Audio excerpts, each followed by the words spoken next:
Hey, Duck, don't give up. Hey, don't say that. Hey, everybody, this is Duck. Welcome back to WAPN Reviews. Today, we're going to be looking at something that's super cool.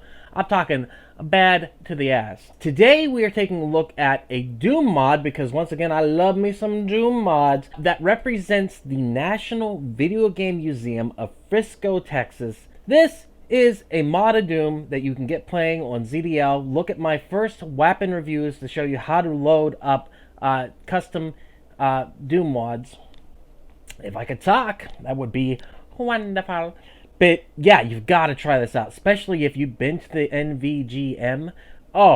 Oh, you gotta play this. The Doom mod is a recreation of the National Video Game Museum done by Chris Baracani, who is the co-owner and developer of Hour Games. And he's a tour guide for the museum. So, Chris was able to get excellent access to the museum and a lot of the elements within it so he could recreate this. And he was asked by one of the owners of the museum to do so that they could put it actually in the museum as a new exhibit. So I'm not sure if they've done that yet, but I hope they have, because it's a weird Inception thing where you're inside the museum and then you would be inside Doom, which is inside the museum, and shooting up some demons and some ghoulies and ghosties, and just a good old time.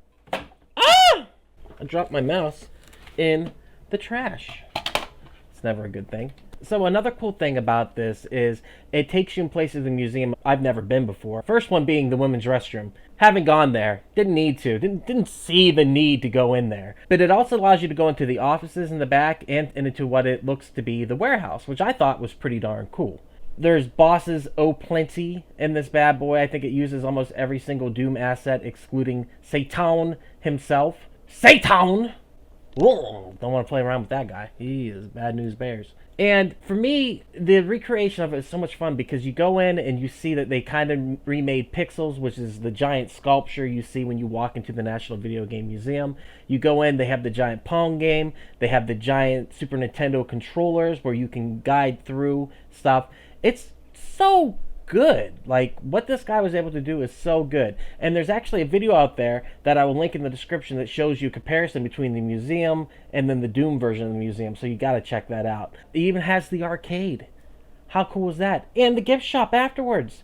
Get yourself something. Get yourself a memory. Get yourself a token to take home with you. Token? You get it, because it's an arcade museum video game thing. What I forgot to mention, one of the coolest parts is the museum itself has Easter eggs in it. But in this game, the Easter egg is an homage to the first Easter egg in the game, Adventure. Warren Robinott wrote his name in the game. So, while exploring the little arcade that the museum has set up, I was able to actually warp into a version of Adventure. I thought that was super freaking cool. That made me happy. You got to check out the Doom mod. If you want to know how to load it, check out my first video that I put out. It'll show you how to use ZDL3 to do so. Other than that, Doom Arcade. This is so great. I'm planning on going there soon for my birthday again. It's a birthday tradition at this point. I can't wait to make a visit. If you haven't had a chance, you got to come check it out. Frisco, Texas. Make a trip of it. It's going to be worth your time. Maybe wait till after Corona's over. It's kind of a hands-on thing. But yeah, so check out this awesome Doom mod. Also, if you get a chance, check out our social media. You can find us at Facebook, Instagram, and Twitter at /WeArePodcast. You can watch our videos on YouTube and Twitch at /WeArePodcast Network. If you've enjoyed this, you might enjoy the podcast, so check us out on Podbean at wearepodcast.podbean.com. And every Monday, you can find the crew on Twitch at 8 p.m. Central Time with Camp Slash Horrorcast. We're talking horror movies from the past. It's so much fun. With that said, I appreciate you watching.